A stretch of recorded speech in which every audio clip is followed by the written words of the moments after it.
আসসালামু আলাইকুম রহমতুল্লাহ। প্রিয় দর্শক, আপনারা দেখতে পাচ্ছেন ছাদের উপরে লাউ গাছ। ছাদের উপরে লাউ গাছ দেখতে পাচ্ছেন কি বিশাল বড় হয়েছে, মানে বিশাল বড় বলতে কি এরকম ছোট ছিল, এর চেয়ে আরও ছোট ছিল, এরকম ছোট ছিল। এই দেখেন, এই ছোট থেকে এই যে একটা ছোট লাউ, ছোট লাউ, এই যে একটি এই লাউটি বড় হয়েছে। আল্লাহ তাআলা কি না পারে, আল্লাহ তাআলা কি না করতে পারে দেখতেন প্রিয় দর্শক। আর অনেকগুলো লাউ দেখাচ্ছি ছাদের উপরে লাউ গাছের চাষ এবং মেহেদি গাছের চাষ।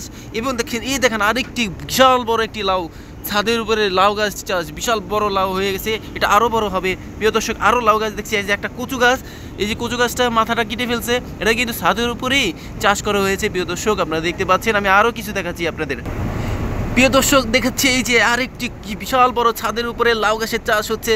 ছাদের উপরে লাউ গাছের চাষে আরে একটি বিশাল বড় একটি লাউ দেখছেন প্রিয় দর্শক।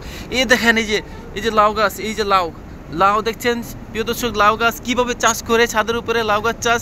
এই যে পুদিনা পাতা চাষ করেছি, এই যে পুদিনা পাতা, এই যে কলমি শাক প্রিয় দর্শক আপনারা দেখতে পাচ্ছেন। আমি আপনাদেরকে দেখানোর চেষ্টা করছি প্রিয় দর্শক। এই যে দেখছেন, এই যে আরেকটি বা লাউ প্রিয় দর্শক আপনারা দেখতে পাচ্ছেন।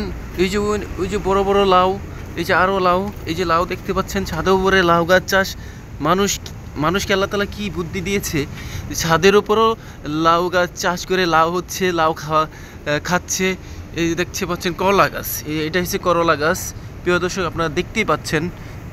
প্রিয় দর্শক, এতক্ষণ আপনাদের লাউ গাছের চাষ দেখেছি, এখন দেখতে পাচ্ছেন মরিচ গাছ, এরা হচ্ছে ছোট ছোট। এই যে ধনিয়া পাতা, ছাদের উপরে ধনিয়া পাতা চাষ হয়েছে প্রিয় দর্শক আপনারা দেখতে পাচ্ছেন। এই যে মরিচ গাছ প্রিয় দর্শক আপনারা দেখতে থাকুন, এবং ভিডিওটি ভালো লাগলে সাবস্ক্রাইব করে দেন, ভিডিওটি শেয়ার করে দেন প্রিয় দর্শক। আরও ভালো ভালো ভিডিও আপনাদের দেখাতে পারি, তার জন্য আপনারা আমার পাশে থাকুন, সাপোর্ট করুন। দেখতে পাচ্ছেন লাউ গাছ, ছাদের উপরে লাউ গাছ চাষ প্রিয় দর্শক আপনারা দেখতে থাকুন।